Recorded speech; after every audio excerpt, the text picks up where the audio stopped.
So வணக்க மக்களே, welcome to சிலியன்ஸ் YouTube channel. நான் உங்கள் பரத். இன்றைக்கி நம்ம பார்க்க போகிறது டிமாண்டி காலனி 2வோட ரிவ்யூ தான். இந்த படமும் தேட்டரில் பார்த்தாச்சு. ஸோ இந்த படத்தோட கேஷிங் க்ரூவை பற்றி சொல்லணும்னா, இதில் நம்ம அருள்நிதி நடிச்சிருக்காங்க அண்ட் பிரியா பவானி சங்கர் நடிச்சிருக்காங்க. மோஸ்ட்லி பிரியா பவானி சங்கர் வந்து எல்லாருமே ட்ரோல் மெட்டீரியலாக ஆக்குனீங்க அண்ட் அவங்க நடித்த படம் வழங்காது அப்படின்ற மாதிரி சொல்லியிருந்தீங்க. ஆனால் இந்த படத்தில் அவங்க பெரிய கம்பேக்கே கொடுத்துட்டாங்க. இன்னும் சொல்லப்போனால் அருள்நிதி விட அவங்க தான் நிறைய ஸ்கோர் பண்ணியிருக்காங்கன்னே சொல்லலாம். ஸோ இந்த படத்தோட பாசிட்டிவிட்டிஸ் அண்ட் நெகட்டிவிட்டிஸ் பற்றி பார்ப்போம். எனக்கு தெரிஞ்ச இந்த படத்தில் பாசிட்டிவிட்டிஸ்லாம் நிறைய இருக்குது, நெகட்டிவிட்டிஸ் ரொம்ப கம்மியாக தான் இருக்குது. அந்த வகையில் ஃபஸ்ட்டு பாசிட்டிவ் என்னென்னா, உங்களுக்கு வந்து ஸ்டோரி நல்லாயிருக்கு, ரொம்ப ரொம்ப சூப்பராக இருக்குது. அந்த கொண்டு போன விதம், அந்த ஸ்க்ரீன் பிளே, செகண்ட் பாசிட்டிவ் வந்து ஸ்க்ரீன் பிளே பயங்கரமாக இருக்குது. இந்த எப்பவுமே ஒரு நம்ம பார்ட் 2 அப்படின்னா, எதுவும் இந்த பார்ட் 2 பே பண்ணனாலே அந்த அரண்மனையெல்லாம் பார்த்தீங்கன்னா ஃபர்ஸ்ட் பார்ட்டுக்கும் செகண்ட் பார்ட்டுக்கும் சம்மந்தமே இருக்காது. பட் அந்த அரண்மனை மட்டும் சேமாக இருக்கும்.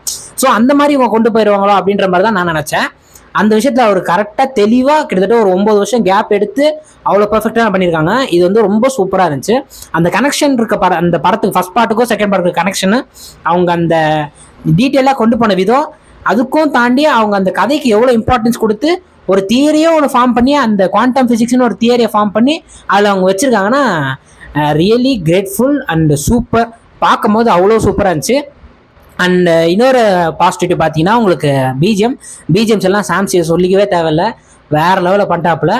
அதே மாதிரி ஆக்டிங் பார்த்தீங்கன்னா, நமக்கு வந்து இந்த ட்ரெய்லரில் வந்து அருள்நிதி என்ன பண்ணியிருப்பாருன்னா, இந்த தொண்டையில் இப்படி கையை விட்டு இப்படி பண்ணுறது அது நான் வந்து ஒரு வேளை ரொம்ப ஒரு மாதிரி இருக்குமோ, அருவருப்பாயிருமோ பார்க்கும்போது அப்படின்னா, அப்படி இல்லை. படம் பார்க்கறதுக்கு சூப்பராக இருக்குது. அதே மாதிரி பிரியா பவானி சங்கருக்கு இது பெரிய பெரிய பெரிய கம்பேக்கு. ஏன்னா நிறைய படம் அவங்க தொடர்ந்து நடிச்ச எல்லா படமே வந்து ஃப்ளாப் ரேட்டு அவங்க நடித்தாலே ஃப்ளாப் ஆயிரும் அப்படின்ற மாதிரி ஒரு பய கிளம்பிச்சு. பட் அப்படி கிடையாமல் இந்த படம் வந்து அவங்க பெரிய கம்பேக்கு.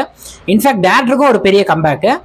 அஜய் ஞானமுத்து அவங்க வந்து கோப்ரா படத்தில் வந்து அவருக்கு பெரிய பெரிய ஹைப் கிரியேட் பண்ணி கடைசியில் ஒரு பெரிய டிசாஸ்டராக முடிஞ்சதுனால அவர் வந்து அந்த படத்துக்கு அப்புறம் ரொம்ப ஒரு மாதிரி தோல்வி அடைஞ்சு அதுக்கப்புறம் எந்த படமே பண்ணலை. இவ்வளோ கேப் எடுத்து இந்த படம் வந்து பண்ணியிருக்காருன்னா அது ரொம்ப கிரேட்ஃபுல்லாக பண்ணியிருக்காரு, கரெக்டாக பண்ணியிருக்காரு. இதே ரூட்டில் வந்து இவங்க போனாங்கன்னா இன்னும் நிறைய படம் பார்க்கறதுக்கு இன்னும் சூப்பராக இருக்கும். ஸோ இந்த படத்தில் நெகட்டிவிட்டி அப்படின்னு சொல்கிறதுக்கு ஒன்றும் இல்லை. மேபி ஆனால் அது நெகட்டிவாக இருக்காது. பட் ஆனால் சிஜி இன்னும் கொஞ்சம் நல்லா பண்ணியிருக்கலாம். அதே மாதிரி பிஜிஎம் வந்து இன்னும் ஒரு சில இடத்துல கொஞ்சம் சவுண்டை மட்டும் கம்மி பண்ணியிருக்கலாம். ஏன்னா அது கொஞ்சம் கேட்கும் போது காது கொஞ்சம் ஒயின்னு இருந்துச்சு. அதே மாதிரி கொஞ்சம் ஹாரர் எலமெண்ட்ஸ் வந்து கொஞ்சம் ஆட் பண்ணியிருக்கலாம். படத்துக்கு கொஞ்சம் பூஸ்டப்பாக இருந்திருக்கும். என்னதான் இது வந்து ஒரு நல்ல கதை வித் ஒரு ஹாரர் ஸ்டோரி இருந்தாலும் ஹாரர் எலமெண்ட்ஸ் ரொம்ப கம்மியாக இருக்குது. ஹாரர் எலமெண்ட்ஸ் இன்னும் கொஞ்சம் அதிகமாக இருந்தால் படம் இன்னும் பயங்கரமாக இருந்திருக்கும். மற்றபடி இந்த படத்துக்கு நம்ம வந்து எவ்வளோ ரேட்டிங் தரலாம் அப்படின்னா, நம்ம சிலியன்ஸ் ரேட்டிங் வந்து 10க்கு கண்டிப்பாக ஒரு 8 தரலாம். அந்த அளவுக்கு ஒரு நல்ல படம் தான். ஸோ அதே மாதிரி நீங்கள் இன்னொரு ரொம்ப பெரிய தப்படுறீங்க. தங்கலானியும் டிமாண்டி காலனி 2வையும் வந்து கம்பேர் பண்ணுறீங்க. அது டோட்டலாக வந்து வேறு ஜானரு, இது டோட்டலாக வேறு ஜானரு.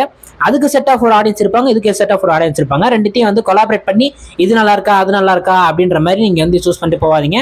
நீங்கள் ஒரு நல்ல ஒரு கமர்ஷியல் எலமெண்ட்டு, நான் ஆல்ரெடி டிமாண்டி 1 பார்த்துருக்கேன்ப்பா அப்படி சொன்னால் நீங்கள் இந்த படத்துக்கு போகலாம்.